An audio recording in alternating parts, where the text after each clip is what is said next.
of the most anticipated pieces of work this year for me was the Netflix documentary titled Bad Boy Billionaires, a tale on the biggest business moguls of India that established thriving and successful global businesses only to be accused of several counts of corruption. This documentary piece has had a torrid journey. Netflix had released the trailer on the 24th of August, and within a few days it was removed from the platform. Originally, the series was slated to release on the 2nd of September, but was delayed until further notice because on 28th August, 2 petitions were filed against the release of the documentary by Subrata Roy, for which Netflix threatened to go to the Supreme Court. Diamond merchant Mehul Choksi also had filed a petition against the release of the documentary, seeking for a pre-screening which was dismissed. Ramalinga Raju came into the picture with his petition on 1st September, stating that the series showcases half-truths and tarnishes his image. After all this disarray, from petitions to stay orders to rejections to finally on October 5th, Netflix released 3 out of the 4 episodes. The Ramalinga Raju Satyam scandal episode is still in court regarding the decision of its release.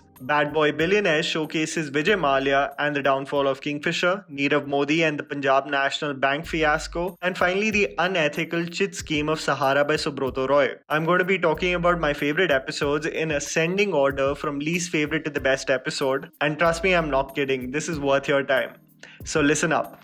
At number 3, I have the episode Diamonds Aren't Forever, focusing on Nirav Modi, which is directed by Joanna Hamilton. Before diving deep, you will instantly notice and be drawn towards the extremely catchy theme song made by Rishi Rich. Let me know your thoughts on the tune.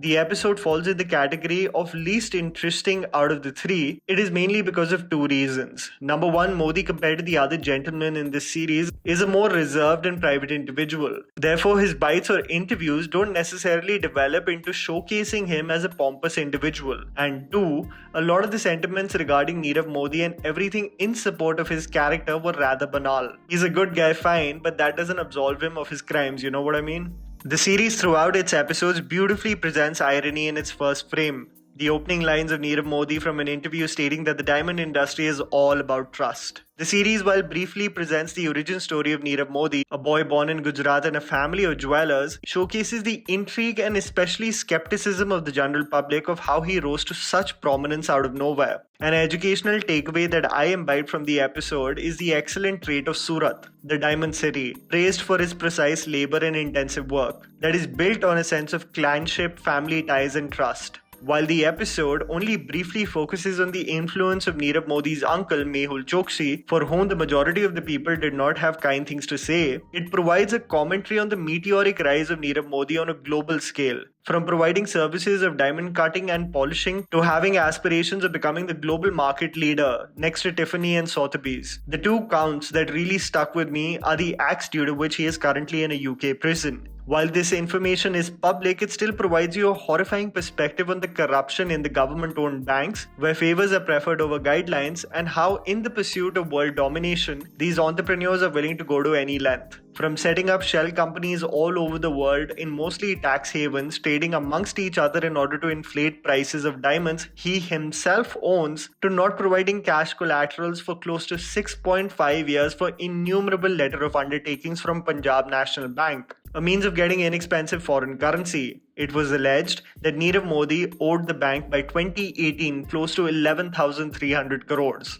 In the pursuit of 100 stores all over the world by 2025, in a company where money is constantly pumped in for advertising and marketing to be visible and to be known, who suffers in the end? The salaried employees that cut and polish diamonds in Surat, and the taxpayers in the country who know very well that a government bank will simply be bailed out with our hard-earned money.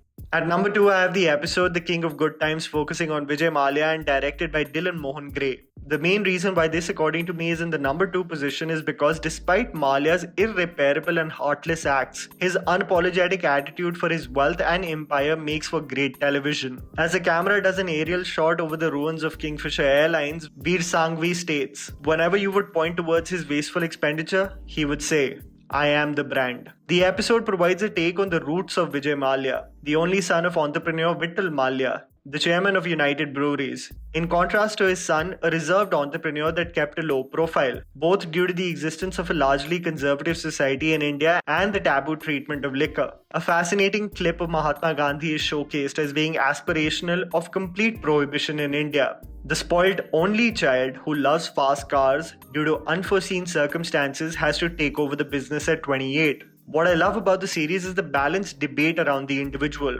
where it does not take the call of absolutely demonizing the individual or just sing praises for him. There are arguments valid in their own right for and against the individual. The journey of Kingfisher from odd pubs in Bangalore to a lifestyle brand, the hurdles for a liquor baron in India where advertising and marketing is banned, and how it was never enough for a man with many fancies, from cricket to Formula One and to finally the cause of his downfall.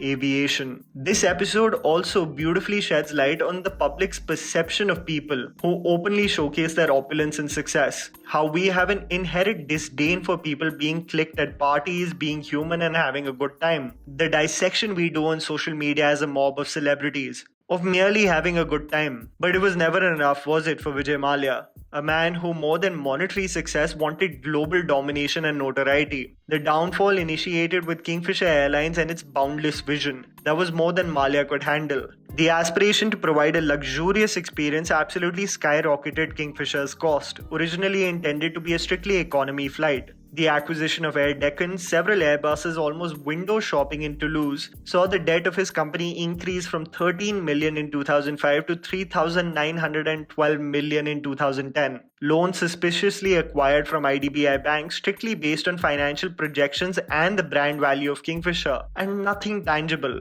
No payments to employees for several months, protests constantly asking for reprieve, while Mallya is celebrating his 60th birthday with Enrique Iglesias. While arguments float in this episode of how India is making an example out of him because he's proud and unapologetic about his empire, it doesn't absolve him on how, because of him, the terrible circumstances the common salaried employee who lives paycheck to paycheck had to suffer because of one person's greed to want more and more.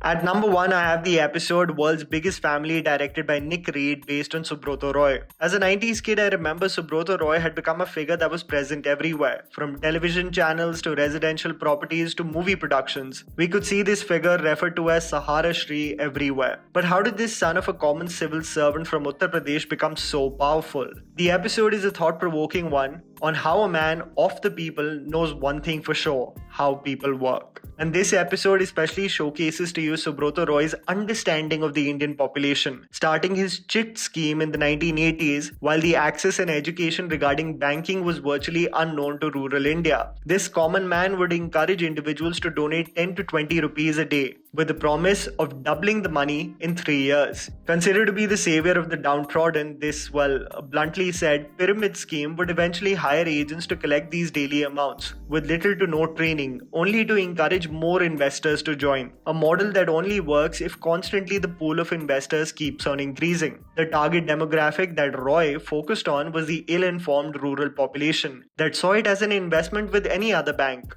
What may seem like small amounts to you when you think about it, 10 to 20 rupees, right? But when you put it in context to the population of India, you can imagine the shocking inflow from so-called investors. While ethically problematic and exploitative in many ways, Sahara never came under the legal scrutiny as it was a private company. Lauded as a god in many ways, as I heard employees talk in this episode, I got flashbacks to Wild Wild Country and the awe with which people spoke about Osho, believing there isn't a being as superior as him, which gave me an uncomfortable feeling of an empire built on the hard work of the less privileged. By 1997, having a net worth of $1 billion, the opulent residential property in which he lived, the $60 million wedding, and the Ambi Valley that even has a fountain show that hero worships the entrepreneur, gives you an icky feeling in your stomach of blind faith and godlike complex gone wrong, especially thoroughly investigated by independent journalist Sharad Pradhan. The misinformed decision to go public, the scrutiny of SEBI, and the outright denial of all the charges leveled against him makes for an extremely thought-provoking and riveting tale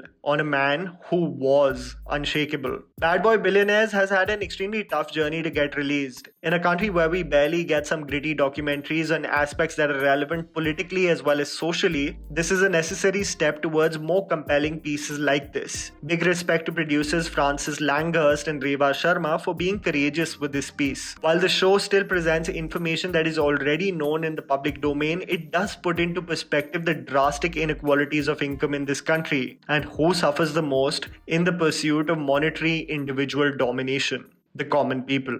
And that was the video, guys. Write down in the comments below what you thought about the documentary. Please don't forget to follow me on Instagram. The handles are right in front of you. Follow me at JammyPants4. Also, please support us by smashing the like button and subscribing to our channel for weekly content ahead. Thank you for watching.